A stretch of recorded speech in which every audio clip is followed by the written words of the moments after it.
Akala nila, tagalinis lang tayo. Pero tayo ang pundasyon ng bawat tahanan.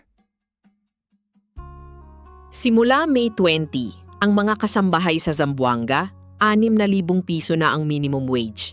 At sa NCR, may review na rin ngayong Mayo. Hindi lang ito tungkol sa dagdag na barya sa pitaka. Ito ay pagkilala sa halaga ng pawis at pagod nyo. Mula sa pag-alaga ng bata hanggang sa pagpapanatiling maayos ng bahay. Kayo ang takbuhan ng pamilya. Valid ang pagod mo at deserve mo ang bawat sentimo. At higit sa lahat, ang respeto ng lipunan. Dahil sa dulo ng araw, ang pag-asenso ng kasambahay ay pag-asenso ng bawat pamilyang Pilipino. Laban lang! Deserve mo ba ang taas sahod na ito?